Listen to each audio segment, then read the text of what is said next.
eu agradeço o Walter pelo convite para falar nesse evento, que naturalmente é sempre uma coisa que eu gosto muito de fazer, de falar sobre literatura, e eu tenho um amor muito antigo pela Mary Shelley, então também fico sempre muito feliz de poder falar sobre esse assunto para um público aí de mais de 40 pessoas interessadas em ouvir. Agradeço toda a organização do evento, o importantíssimo trabalho do intérprete de Libras. Então, queria dizer que eu estou bastante contente de poder fazer essa fala e bastante contente de poder finalmente falar sobre esse livro da Mary Shelley, que não é o Frankenstein, que é o The Last Man, que é um livro sobre o qual eu quero falar há muitos anos. Há bem mais de 10 anos eu fico esperando uma oportunidade para falar sobre esse livro. Eu só não imaginei que essa oportunidade viria num momento tão ímpar de eu me encontrar, de nós nos encontrarmos todos em meio a uma pandemia global, que é exatamente o cenário descrito nessa obra de 1826. Então, esse terceiro romance publicado pela Mary Shelley. Por um lado, eu fico naturalmente muito feliz de finalmente poder tratar sobre esse livro, que eu gosto, que eu li há muitos anos, mas, por outro lado, também fico nessa situação um pouco estranha, né, de estar aqui sozinha falando para o meu computador. Mas, então, vamos lá. Eu acabei preparando uma fala que é um pouquinho maior do que aquilo que abrange o título que eu preparei para esse evento. Então, eu vou tentar passar por todos os pontos que eu espero conseguir cobrir, e eu desejo boa sorte para vocês, espero que faça sentido. Eu vou tentar começar falando, então, falando um pouquinho sobre o lugar da Mary Shelley e do Frankenstein na historiografia da literatura inglesa, que é uma coisa que tenho certeza que muitos de vocês, se não todos, ainda que não tenham necessariamente refletido a respeito, vão saber do que eu estou falando. E eu espero conseguir fazer um giro para conseguir chegar no nosso momento atual de pandemia e dessa tão celebrada crise. Eu agradeço enormemente se alguém puder me avisar alguns minutos antes de acabar o tempo, porque eu sou um pouco desorganizada para falar, e se me deixarem falar, eu vou falar muito tempo. Então, se alguém puder me fazer alguma espécie de sinal aí, uns 5, 10 minutos antes do fim, eu agradeço. Então, o que eu quero dizer com o lugar da Mary Shelley e o lugar de Frankenstein na historiografia ou na história da literatura inglesa especificamente, mas, na verdade, de toda a literatura ocidental, uma vez que o Frankenstein acabou se tornando um ícone pop, né? Todo mundo conhece Frankenstein de alguma forma ou de outra. Poucas pessoas, infelizmente, poucas pessoas ainda conhecem pela leitura do texto da Mary Shelley, mas um número gigantesco de pessoas conhecem pelo cinema, pela televisão, pelos quadrinhos, agora, então, até por diversas séries da Netflix, inclusive, e coisas do tipo. E o que acabou acontecendo é que o livro acabou escondendo um pouquinho a autora, né? Frankenstein não nasceu famoso, diferentemente de outros livros que já são um estrondo, já no momento da sua publicação. Frankenstein não foi assim. Frankenstein foi uma obra publicada lá em 1818, portanto, bem no comecinho do século XIX, né? E foi uma obra muito mal recebida pela crítica.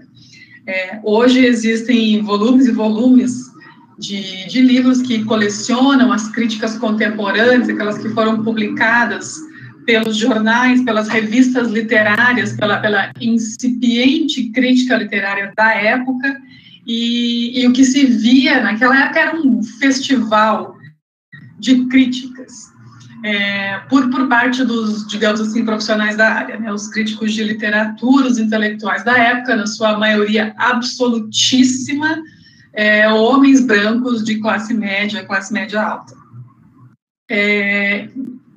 A reação do público leitor foi um pouco diferente, né? As cópias disponíveis para venda logo se esgotaram, em pouco tempo já teve uma adaptação do romance para uma peça de teatro, que também causou muito furor em Londres naquela época, inclusive com pessoas protestando na rua para que o público não fosse assistir essa peça, porque supostamente ela ofendia a moral e os bons costumes da tradicional família inglesa. Então, vocês vejam que gente louca protestando na rua não é novidade, não é um fenômeno contemporâneo e não é um privilégio do nosso país. É uma coisa que vem de um bom tempo aí. Mas passaram esses primeiros anos, depois teve uma segunda edição de Frankenstein, em 1831, com um texto corrigido pela Mary Shelley. Passado aí alguns anos, o romance ficou, digamos assim, um pouquinho esquecido. Não se tratou mais muito de Frankenstein, já não se fizeram mais protestos na rua, nem peças de teatro, nem coisas assim. O livro não ingressou, digamos, no meio acadêmico, ficou mais ou menos esquecido. Foi só muito tempo depois, mais ou menos 100 anos depois, que o Frankenstein foi resgatado, redescoberto pela crítica literária feminista, nas inúmeras tentativas que a crítica feminista faz até hoje de resgatar autoras que sofreram alguma espécie de apagamento, de silenciamento, e num desses belíssimos trabalhos foi resgatado, então, o Frankenstein na década de 70, ou mais ou menos por ali, na década de 70. E aí, o que aconteceu depois disso, todo mundo sabe. Sucesso estrondoso, a quantidade de adaptações de todos os tipos, pelas diversas mídias, a quantidade de material acadêmico, artigos, livros, teses, dissertações, traduções, que vocês quiserem imaginar, recriações, tem de Frankenstein. Mas agora o que acontece, então, é que o livro teve esse sucesso estrondoso e a autora, Mary Shelley, ficou ali meio esquecidinha, apesar de algumas coisas muito, muito impressionantes a respeito dela. Por exemplo, o fato dela ter publicado esse livro com 19 anos de idade, em 1818, quando o livro veio publicado, se não me engano, muito no começo do ano, em janeiro. A Mary Shelley tinha nascido em 1797, então ela está ali com 19 aninhos, uma menina. E foi o primeiro romance dela, a primeira obra publicada, que fez tanto sucesso que ninguém mais parou para olhar as outras coisas que ela escreveu. Então, a Mary Shelley acabou passando como uma autora de uma obra só.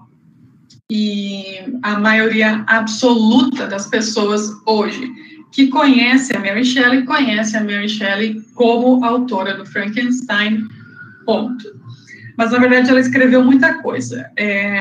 Eu coloquei uma pequena listinha ali de algumas coisas que a Mary Shelley escreveu, porque eu quero justamente falar de uma possível relocalização do lugar da Mary Shelley na história da literatura e da problemática dos gêneros ficcionais, que eu acho que é essencial para a gente pensar a Mary Shelley, o Frankenstein, The Last Man e a produção ficcional contemporânea.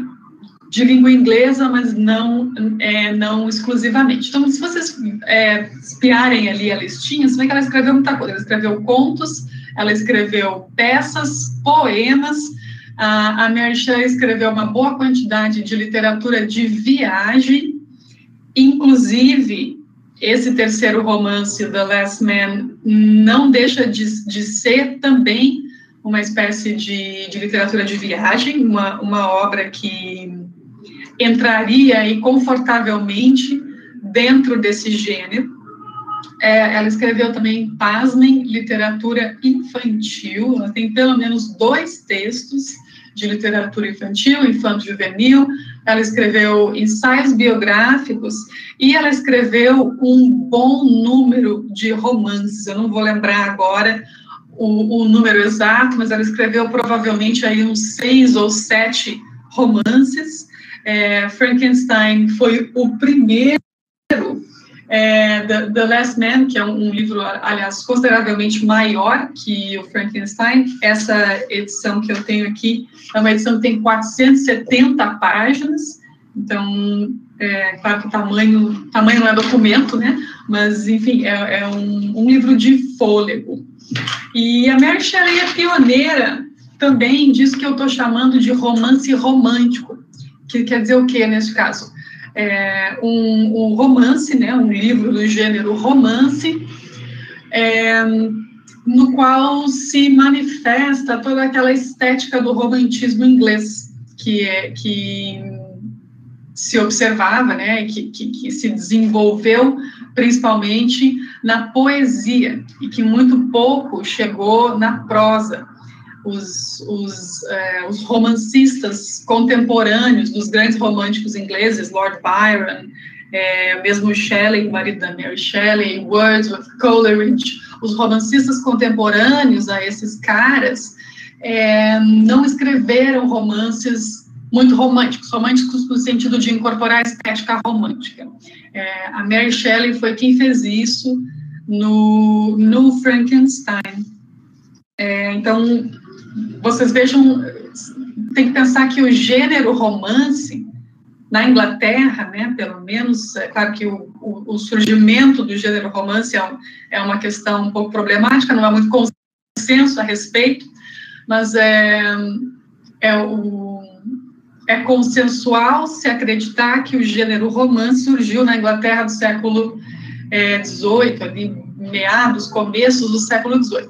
Portanto, quando a Mary Shelley publica o Frankenstein, em 1818, o romance, que hoje é o grande gênero da literatura, era uma novidade, era um gênero marginal.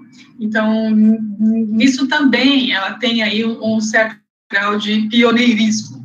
E ela é ainda mais pioneira quando acaba escrevendo o romance romântico. Para além disso, que aí eu acho que é o grande pulo do gato da Mary Shelley, e a grande questão que se falta observar na obra dela é que a obra dela está na gênese de 3 gêneros ficcionais. Eu estou ciente da problemática de chamá-los de gêneros, né? Isso é um pequeno imbróglio teórico que a gente não tem tempo de discutir, mas por falta de um termo melhor, eu vou usar o termo gênero, né, esses gêneros ficcionais. Esses 3 que são fundamentais para a literatura contemporânea estão todos ligados na sua origem a Mary Shelley, que é o gótico, o romance de horror gótico, a ficção científica e a distopia. E aí, por que eu digo que esse é um problema que não foi observado na obra dela? Isso é simplesmente porque a Mary Shelley não teve a sua obra analisada como um todo. Ela teve Frankenstein muito bem analisado, de todas as perspectivas teóricas que vocês possam querer imaginar, mas a obra dela como um todo não foi considerada, justamente por esses diversos esquecimentos que ela sofreu, né? Primeiro de tudo, por ter sido mulher, por ter publicado a sua obra de forma anônima, o nome da Mary Shelley não apareceu nessas publicações, pelo menos não nos primeiros muitos anos de publicação. Frankenstein foi um romance publicado anonimamente, dedicado ao pai dela, né, uma dedicação ao William Godwin, e por isso, durante muitos anos, muitas pessoas acharam que o verdadeiro autor era o Percy Shelley, o marido dela, então ela já ficou duplamente apagada, em primeiro lugar por não ter o nome na capa, segundo lugar por acharem que o livro era do marido dela. Os outros romances tampouco, né, o The Last Man também foi publicado anonimamente, dizendo apenas do mesmo autor de Frankenstein, e aí lembrem que no inglês a palavra é author, tanto author quanto writer, não importa, são palavras que não têm gênero, então não se pode saber se é um homem ou uma mulher, então são sucessivos apagamentos até a explosão de Frankenstein e esse processo de transformação do Frankenstein como um ícone pop, que não deixou de ser também um outro tipo de apagamento, de esquecimento da Mary Shelley enquanto autora de um conjunto de textos. Como esse conjunto de textos não é compreendido enquanto conjunto, essa problemática dos gêneros ficcionais na obra da Mary Shelley também não vem sendo observada. Eu, naturalmente, não vou abordar todos esses gêneros, né? Eu, inicialmente, pretendia falar apenas de ficção científica e de distopia para tentar chegar a um breve comentário sobre a pandemia atual, mas eu me dei conta que não faz muito sentido eu fazer isso sem falar, pelo menos rapidamente, sobre o gótico.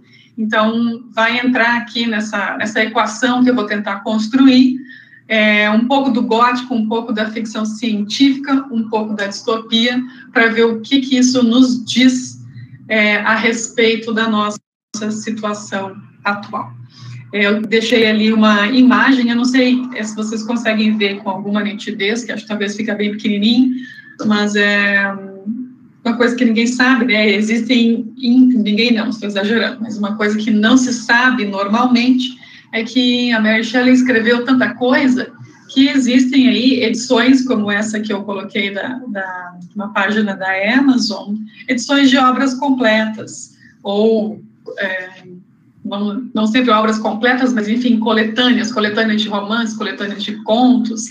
A Mary Shelley tem uma obra editorial bastante significativa.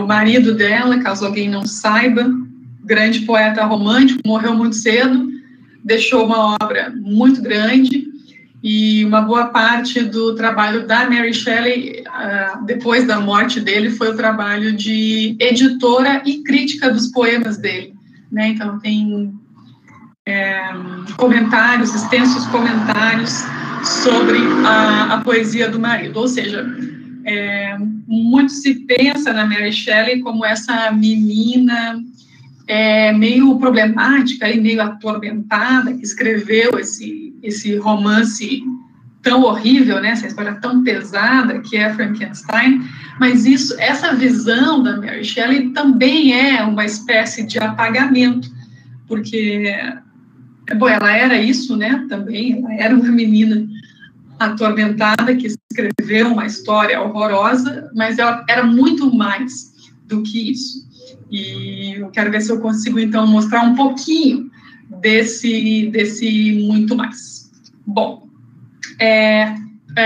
um detalhe importante, aqui nesse segundo slide, eu proponho essa pergunta, né, o que faz uma pandemia global na obra da Mary Shelley? Como vocês estão percebendo, estou tendo uma pequena dificuldade de responder a pergunta diretamente, mas, claro, também não é a intenção que a pergunta se responda diretamente, mas eu espero, lá no final, conseguir chegar a que seja um breve comentário a esse respeito, né? O que a gente faz com, né, esse romance de 1826, tem uma pandemia, The Last Man, O Último Homem, é um livro cujo próprio título já é um spoiler. Então, já nem me preocupo de dar spoiler para vocês, porque o próprio título está dizendo o que vai acontecer. Mas também, naturalmente, isso não é exatamente um spoiler, porque é óbvio que o interesse da obra não está apenas no fato de que o Lionel Verne, o protagonista, vai se tornar o último homem vivo, né? Obviamente tem muito mais do que isso. Bom, eu queria tentar comentar, então, um pouco, de uma forma panorâmica, em relação à presença desses 3 grandíssimos gêneros ficcionais nesses 2 romances da Mary Shelley. O gótico, a ficção científica, a distopia, tanto em Frankenstein quanto em The Last Man. Comentando rapidamente a imagem, não sei se vocês conseguem ver também, que eu acho que está bem pequenininho ali, mas o que eu coloquei foi a imagem de uma captura de tela em que eu joguei no Google a seguinte frase em inglês, né? Primeiro romance de ficção científica. E ali veio imediatamente Frankenstein. Eu fiz isso há uns dias atrás, fiz isso há uma semana atrás, quando eu estava preparando esse material para essa palestra. Fui fazer de novo hoje, só para ver, e qual não é a minha surpresa, que hoje o resultado já foi diferente. Então, até a título de curiosidade, quem quiser jogar a mesma coisa no Google, só para ver o que vem lá, não que o Google seja qualquer autoridade, mas eu acho que é um bom parâmetro para a gente pensar o que é o senso comum, né? O senso comum que, bom, nem sempre é muito razoável, nem sempre é muito bem informado, mas que é um bom termômetro de como certas coisas são vistas em grande escala. E quando eu joguei lá, né, o primeiro romance de ficção científica, veio Frankenstein, como eu esperava que viesse, até porque é também um certo consenso na crítica da literatura de língua inglesa, de que o Frankenstein seria, né, essa primeira obra de ficção científica.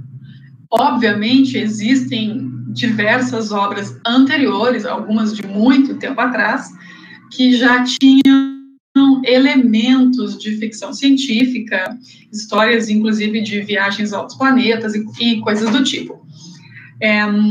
Mas vejam que nenhuma delas aparece dentro do mais ou menos novo gênero do romance, né? Então, o que se tem anteriormente a Frankenstein são romances, digamos assim, proto-romances de ficção científica.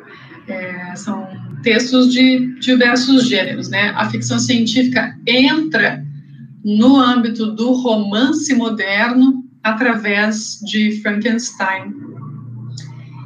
E tem, naturalmente, a questão do romance gótico. Quando a gente pensa, romance gótico, Frankenstein. Normalmente é um dos primeiros que vem à mente, Frankenstein, Drácula, né? Frankenstein no começo do século XIX, Drácula bem do final do século, acho que são os 2 grandes nomes do romance gótico no século XIX. Só que o romance gótico já vem, né, do século XVIII.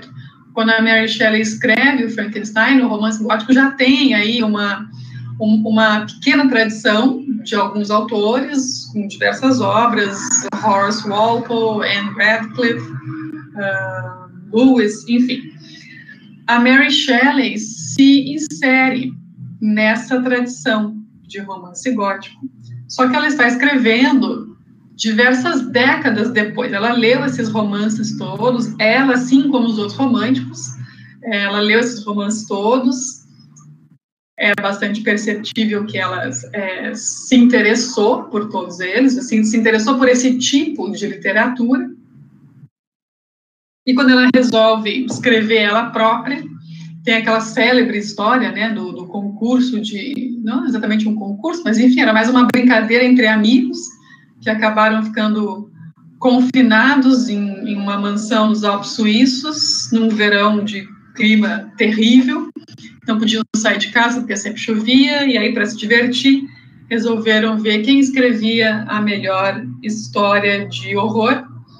E, bom, quem acabou escrevendo a melhor história de horror não foi nenhum dos grandes escritores presentes na ocasião, que era o Percy Shelley e o Lord Byron, mas foi essa menina aí, que na época tinha 17 anos, 17, 18 anos, alguma coisa por aí, é 1816, esse célebre episódio, e, bom, acabou por produzir esse romance que dialoga diretamente com os romances góticos do século XVIII, mas que já é outra coisa, porque ele já vem depois, ele já é produto de um outro momento. E que momento é esse? Esse momento é o começo do século XIX, um momento ali de uma das várias revoluções científicas, muita coisa acontecendo, uma época de grande efervescência intelectual e também científica, muitas descobertas, muitos experimentos, indicando aí muitas potencialidades para a ciência, para a tecnologia, e isso sempre gera, assim como hoje, e a gente vive hoje, eu acho, né, tem a tendência de achar isso, um momento exacerbado desse mesmo momento do século XIX, em que a ciência e a tecnologia nos promete muito. Eu não sei quanto nos entrega, mas nos promete muito. Isso cria muitas expectativas, isso cria bastante, como se diz, né, tá todo mundo muito empolgado com essas possibilidades, a própria Mary Shelley também. E quando ela decide por escrever a sua história de horror, acontece que a sua história de horror já não faz mais sentido sem uma reflexão a respeito da ciência e da tecnologia da época. E dessa forma, muito, muito espontânea, como deve ser, surge, então, a ficção científica. E aí eu queria trazer o posicionamento desse autor específico, que é o Sean McArthur, que trata da ficção científica como sendo oriunda do gótico. Nem todos os críticos vão concordar com isso, mas também o Sean McArthur não é o único que trata da ficção científica dessa forma. Depois, no final, eu tenho lá algumas sugestões de leitura para quem for se interessar por esse assunto, mas queria ler essa citação, que é uma das únicas que eu vou ler nessa fala. A Mary Shelley, ele diz, né, quando ela escreve o Frankenstein, ela está se afastando dos domínios do gótico tradicional, e o que ele entende por gótico tradicional são os romances góticos do século XVIII, está se afastando dos domínios do gótico tradicional e se aproximando de algo novo, que é o começo da ficção científica, um subgênero do gótico, reconhecível por seu particular interesse na ciência, na indústria e na tecnologia, dentro de uma estrutura gótica. E aí é isso que eu quero comentar a partir de agora. Porque, às vezes, parece que rola uma certa disputa entre a ficção científica e o gótico pelo pertencimento de Frankenstein. E aí fica, né, alguns dizem que Frankenstein é um romance gótico, outros dizem que Frankenstein é um romance de ficção científica, e fica aí essa briguinha entre os dois gêneros, que deixa claro que a gente normalmente trabalha, a gente costuma trabalhar com um entendimento muito estanque da noção de gênero literário e da noção dos gêneros ficcionais, aí, de uma forma mais específica, né? Quem está na área dos estudos literários sabe que a questão do gênero literário é um grande imbróglio teórico, não existem definições perfeitas e acabadas dos gêneros literários, assim como não existem, né, os gêneros literários em grande escala, assim como não existem dos gêneros ficcionais. Então, a gente tem essa ideia um tanto ingênua, e isso é muito importante porque eu quero dizer lá no final. Não faz sentido nenhum a gente pensar que, pelo fato de um dado livro pertencer a um dado gênero, ele não pode também pertencer concomitantemente a outro gênero. Então, Frankenstein pode ser, sim, uma ficção científica, um romance gótico, ao mesmo tempo, e eu ainda quero chegar daqui a pouco, a ponto de sugerir que ele possa ser também, se não uma distopia, no sentido mais clássico de distopia, mas pelo menos uma sementinha ali, algo que está na gênese da literatura distópica de hoje, né?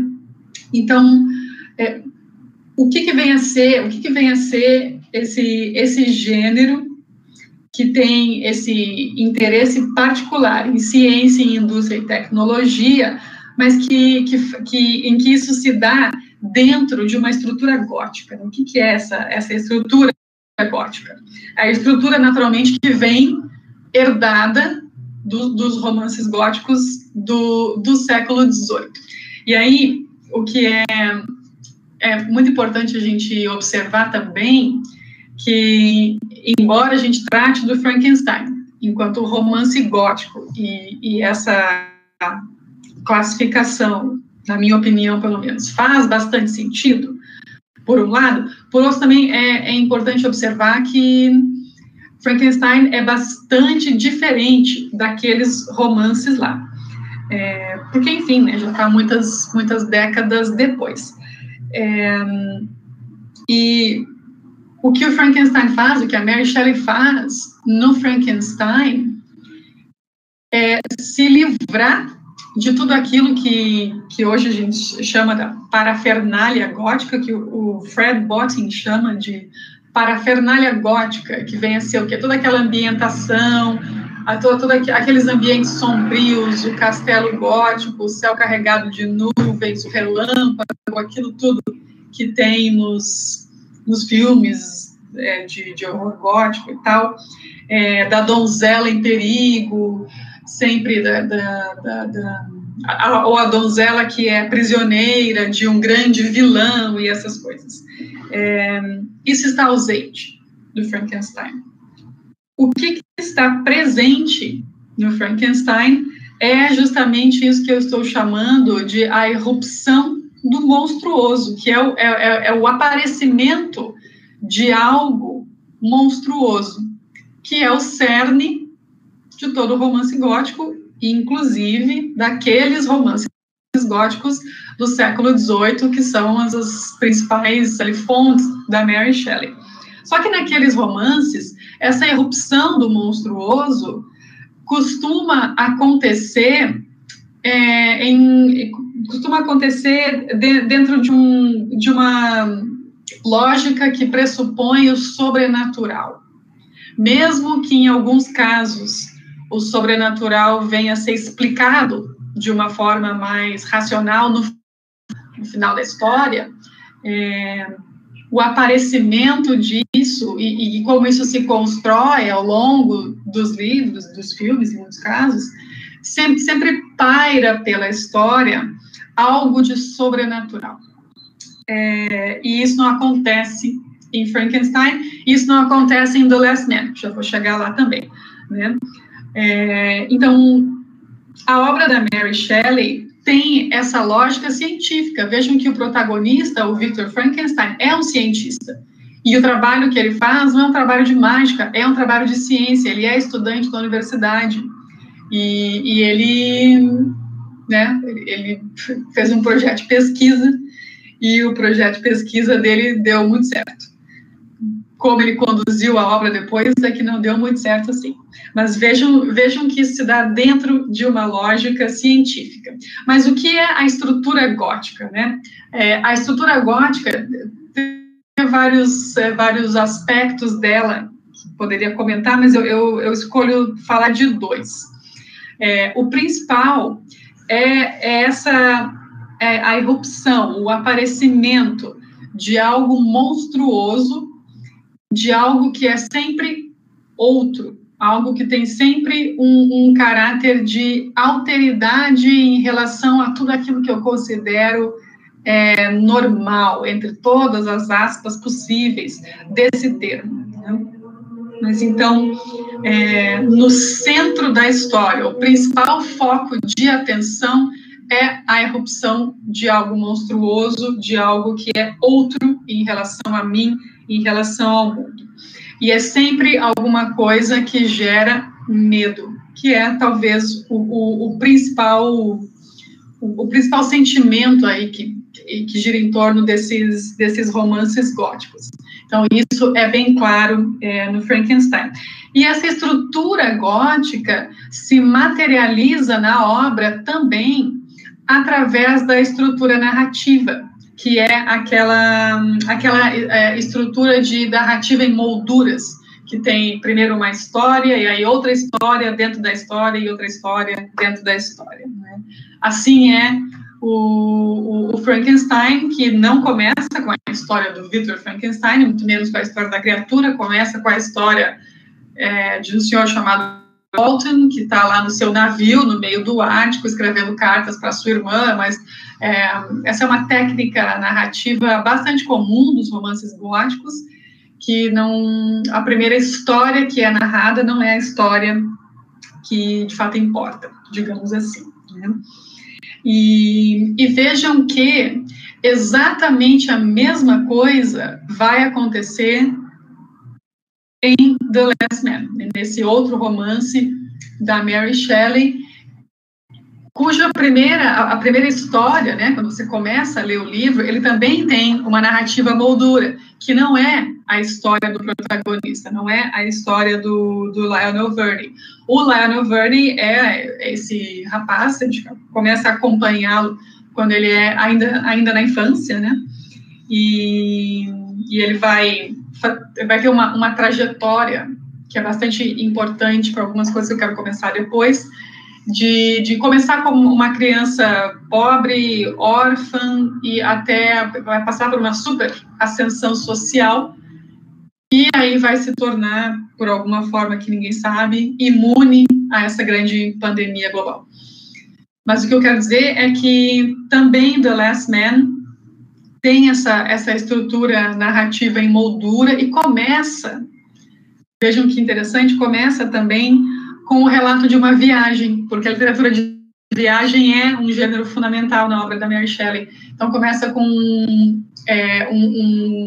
casal de amigos que está viajando na Itália, e a Mary Shelley faz uma referência direta e escancarada à Eneida, do Virgílio, que é também um dos muitos apagamentos da Mary Shelley, que ninguém sabe, que a Mary Shelley era uma grande leitora dos clássicos, uma grande leitora da literatura clássica grega e romana, de Homero e de Virgílio, e ela era ali um episódio do canto 6 da Eneida, quando o Enéas desce até o mundo dos mortos, e ele desce ao mundo dos mortos acompanhado da Sibila, a Sibila de Cumas, que é uma espécie de oráculo, né? E o romance da Mary Shelley começa com esses dois amigos visitando um lugar na Itália que seria a caverna da Sibila de Cumas.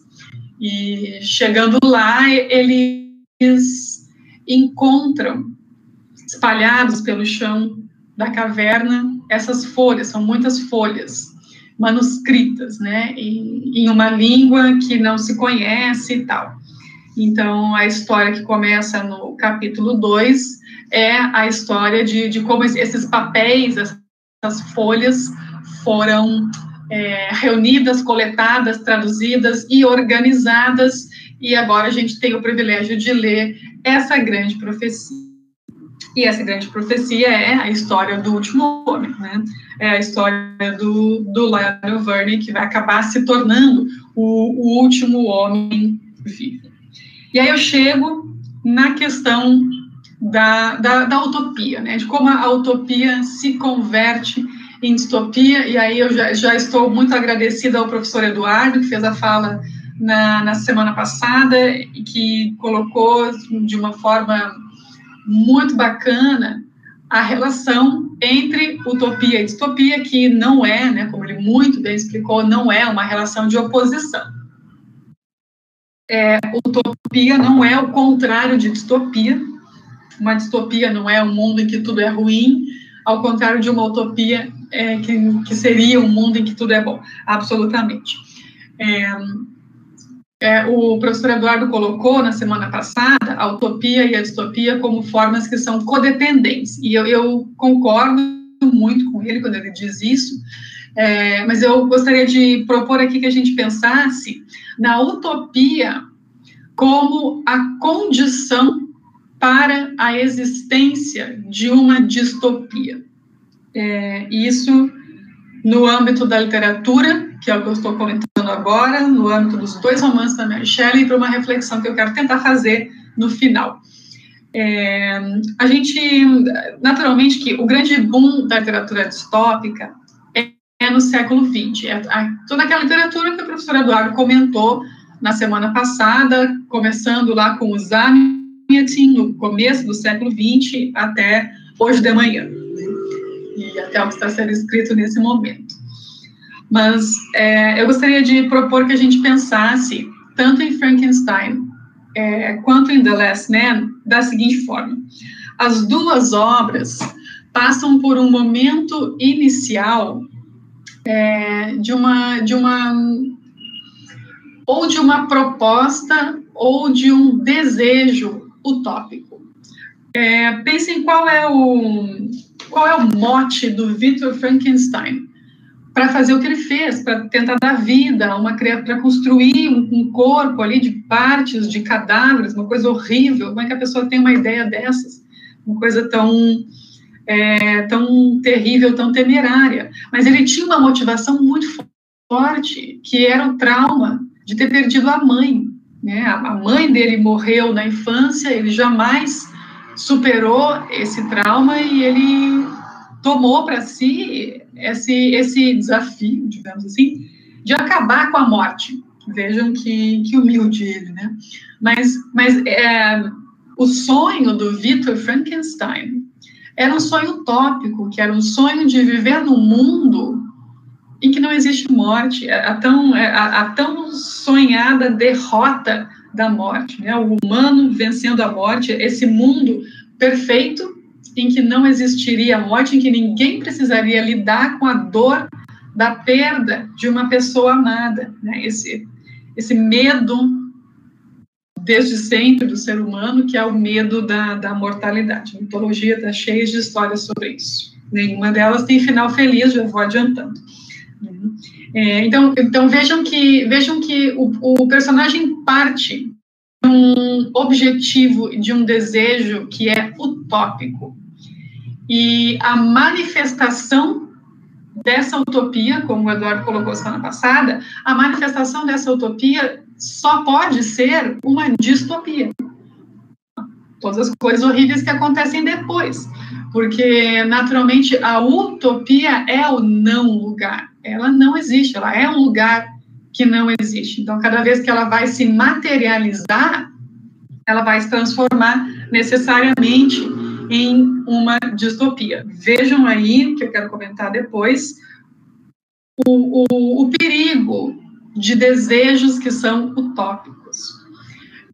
O segundo romance da Mary Shelley, o terceiro romance publicado da Mary Shelley, The Last Man, parte de uma premissa parecida, né? Eu mostrei para vocês antes essa edição, essa edição que eu uso tem quase 500 páginas, e a história da pandemia mesmo, para mim, né, nessa minha edição aqui, a história da pandemia começa a ser narrada depois da página 200. Então, vejam que tem muita coisa que acontece antes. E o que acontece antes? É tanta coisa que não tem como eu dizer para vocês em nenhum grau de detalhe.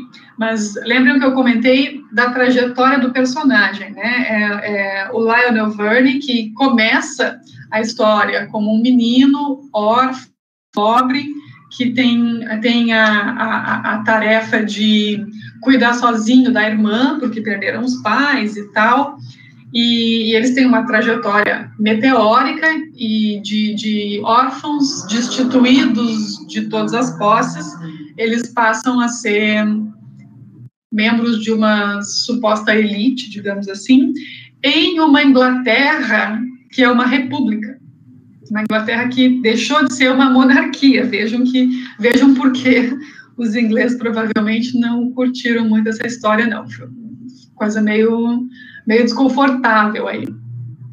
Ou seja, as primeiras 200 páginas desse livro pintam ali um quadro de um ambiente que é essencialmente utópico, dessas pessoas que ascendem socialmente e que vivem num lugar muito bucólico, arborizado, muito bonitinho, em uma circunstância histórica e política que é supostamente democrática, já que vivem todos numa república, né? E isso está tão bonito e está tão utópico que, naturalmente, acaba por se tornar uma distopia, né? Quando esse cenário, esse utópico e bucólico cenário é confrontado com o problema do vírus, com o problema da peste, toda a estrutura fica em ruínas e não sobra nada não sobra literalmente nada, né? Ou, na verdade, não sobra ninguém, as pessoas morrem. Então, o argumento que eu gostaria de apresentar para vocês é que a interpretação mais profícua desses livros não é de tentar localizá-los nesse gênero ou naquele gênero, mas sim de pensá-los como uma convergência desses vários gêneros ficcionais, né? Por isso que, e aí eu estou finalmente me encaminhando para a minha conclusão, com essa ideia de que convergir é preciso. É importante a gente tentar pensar nessas obras de uma forma menos fragmentada. Nessas duas obras da Mary Shelley e também nessas obras, sejam do século XIX, sejam contemporâneas, disso que a gente vem chamando de literatura imaginativa. Acho que o professor Eduardo, semana passada, usou o termo literatura especulativa, né? Essas histórias de ficção científica, do gótico, da distopia. Proponho pensar nessas obras de forma a procurar a convergência dos diversos gêneros e não a fragmentação. A gente vem pensando muito nessas coisas de forma fragmentada e não me parece que seja o tipo de reflexão mais interessante que a gente possa fazer, né? Se a gente conseguir pensar na ideia de todos esses gêneros literários convergindo, a gente consegue pensar de forma diferente em muitas coisas. Em primeiro lugar, a gente consegue observar essa problemática dos gêneros ficcionais na obra da Mary Shelley, e aí a gente consegue pensar aquilo que eu propus lá no começo, que é uma relocalização do lugar da Mary Shelley na história da literatura inglesa. Se vocês forem procurar a Mary Shelley lá nos compêndios, nas histórias, nos manuais de literatura inglesa, vocês vão ver que a Mary Shelley está sempre, ou quase sempre, dentro de alguma, como se diz, de alguma categoria menor. ela sempre está no sub-item de alguma coisa, porque sempre se está pensando nela como a autora do Frankenstein, e não como, o que já é um problema, né? Não que o Frankenstein não seja uma obra digna de ser considerado como uma grande obra da literatura universal, mas justamente porque se pensa na Mary Shelley dessa forma tão fragmentada, ela acaba aparecendo sempre em subcategorias. E então acho que essa forma de leitura não favorece o nosso entendimento da Mary Shelley e não favorece o nosso entendimento de todos esses romances e seriados contemporâneos que funcionam muito na intersecção dessas três formas, né? Acho que da forma como é o mundo hoje, da forma como as coisas funcionam, faz pouquíssimo sentido ou nenhum sentido eu tentar separar a ficção científica da distopia. Uma ficção científica escrita hoje vai acabar adquirindo tons distópicos, assim como vai acabar adquirindo tons góticos. A gente costuma pensar muito no gótico como uma forma antiga, né? Uma forma lá desde o século XVIII, XIX e tal. Mas, na verdade, o gótico tem um grande potencial de representação de várias questões que são intrínsecas à modernidade. E aí eu queria destacar essa imagem que está ali, caso vocês não consigam ler. Ela diz o seguinte: é uma imagem tirada de um site da Universidade de Sydney, na Austrália, que diz o seguinte, né, o título diz: The Last Man, da Mary Shelley, é uma profecia da vida em uma pandemia global. E aí eu queria comentar justamente a questão da profecia e de quão nocivo eu acho que é a gente pensar em certas obras como obras proféticas, que é uma coisa que muito frequentemente se diz de obras de ficção científica, né? Enfim, muito se comentou sobre o De Volta para o Futuro, e diversas outras obras que, nossa, olha só, os Jetsons, né, se fala hoje que a gente vive na era da videoconferência, vejam só como era profético e tal. E eu vou propor que a gente não pense nessas histórias como proféticas, porque a ideia de profecia faz com que a gente pense nessas histórias como uma visão individual de um louco qualquer, né? Não digo louco no sentido pejorativo, mas parece que só aquela mente específica daquela pessoa, por ser muito visionário, muito imaginativo, conseguiu criar aquela visão que é profética. E eu não acredito nisso. O que eu acredito? Acredito que toda literatura, assim como toda obra de arte, é sempre a respeito do presente. Não existe literatura sobre o futuro, assim como não existe literatura sobre o passado, os romances históricos sobre o passado. Os romances históricos, que a Mary Shelley também escreveu, parênteses, os romances históricos olham para o passado para entender qualquer coisa a respeito do presente. Assim como a literatura distópica e a ficção científica olham para o futuro para refletir a respeito de qualquer coisa que está no presente. Então, a questão é que, se você de fato observa o presente, não é tão difícil assim imaginar o futuro. Então, essas obras não são tanto proféticas, elas são exercícios imaginativos. E é nesse sentido que eu me refiro de volta à fala do professor Eduardo da semana passada, que dizia que a gente precisa ler cada vez mais esse tipo de obra, e eu concordo plenamente com ele, porque também não acho que essas obras sejam deprimentes ou tristes, ou que esteja tudo muito ruim. Na verdade, está tudo muito ruim porque a gente não está lendo suficientemente essas obras, a gente não está pensando de forma suficientemente aprofundada sobre o nosso presente, por isso que a gente não tem ideia do que vai acontecer no futuro. Essas visões que se chamam de proféticas, nada mais são do que visões de pessoas que se dispuseram a, de fato, refletir sobre o presente.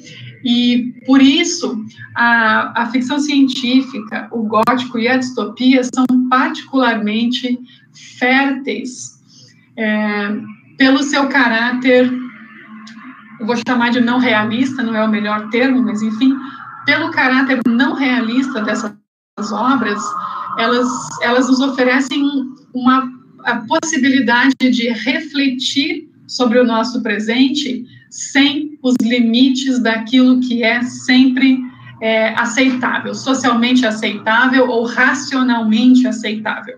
À medida de que essas obras nos liberam desses limites, elas nos permitem refletir muito mais profundamente. Então, por isso eu gostaria de descartar completamente essa ideia de profecia, né? Essa pandemia que a gente vive, ela já foi imaginada pela Mary Shelley, ela já foi imaginada pelo Giovanni Boccaccio, ela já foi imaginada por N autores que escreveram histórias desse tipo. Nós que estamos surpresos, porque nós não fizemos essa reflexão, mas a literatura já fez. Para a literatura não há novidades. Isso já foi imaginado. Muito se fala da crise, né? Estamos em crise, já faz algum tempo, não é de ontem. Camus, a Peste também, vários outros, né? Mas é crise para tudo quanto é lado. É crise econômica, é crise sanitária, todos os tipos de crise. E o que eu diria, na verdade, é que a crise que está aí é uma crise humana, que está aí há muito tempo, né? Não estou falando de hoje, também de hoje, mas não é novidade. É uma crise essencialmente humana. E eu acho que se a gente quer procurar saídas e formas de lidar com essa crise política que tanto se comenta, a gente precisa olhar para a literatura, toda e qualquer literatura, mas a literatura dita imaginativa ou especulativa ou não realista tem aí um potencial muito grande. A literatura distópica tem um potencial muito grande de refletir diretamente sobre sobre diversos aspectos, eu diria, da nossa situação atual. Em relação à pandemia, mas também se a gente pensar em relação à tão celebrada crise política, né? Se a gente pensar na questão utopia-distopia, basta a gente pensar que todos os presidentes eleitos no Brasil, por exemplo, só para dar um exemplo bem superficial, todos os presidentes eleitos no Brasil democrático, né, no Brasil pós-ditadura, foram eleitos com alguma proposta utópica. Desde o Collor, caçador de marajás, até essa atual proposta de contra a corrupção, de vamos acabar com a corrupção, essas são propostas utópicas. E a manifestação da utopia, já falei o que é, o Eduardo já falou o que é também, é sempre a distopia. Então, volto a dizer, para a literatura, não há novidade. O que a gente pode fazer é convergir, né? Convergir é preciso. Convergir nas nossas leituras literárias e convergir é urgente que que a gente consiga convergir também nas teorias, né, nas teorias que a gente produz, nas teorias que a gente lê, para praticar isso que eu estou chamando aqui do exercício teórico imaginativo, que é o exercício que vai nos permitir dar conta desses diversos fragmentos de realidade que a gente tem espalhados por aí, espalhados de uma forma muito fragmentada, que naturalmente é muito difícil, né, de tentar aproximá-los todos, né. Mas eu termino com essa citação de uma professora que se chama Pamela Bedore, que diz isso, né, tanto a utopia quanto a distopia, elas são formas que essencialmente tratam sobre a esperança, e não sobre o desespero, justamente porque toda literatura é sobre o presente, não é sobre o futuro, não é sobre o passado. Então, se nós estamos no presente, consumindo e produzindo obras utópicas, distópicas, góticas e de ficção científica, é porque nós estamos ocupados, ou deveríamos estar, né, ocupados em pensar o presente, para que através do presente a gente consiga agir no futuro. E aí eu lembro daquela outra também célebre citação dessa obra que, para mim, permanece a maior obra distópica da literatura inglesa, que é o 1984, do George Orwell, que tem um momento brilhante em que ele diz, muito claramente, quem controla o passado, controla o presente, e quem controla o presente, controla o futuro. Eu espero que tenha feito algum sentido, isso tudo que eu tentei dizer para vocês. Eu deixo aqui uma listinha de algumas referências, algumas recomendações de leitura, para quem, por acaso, se interessar, e agradeço o tempo que investiram, o tempo que eu sei que eu ultrapassei. Mas é isso, muito obrigada.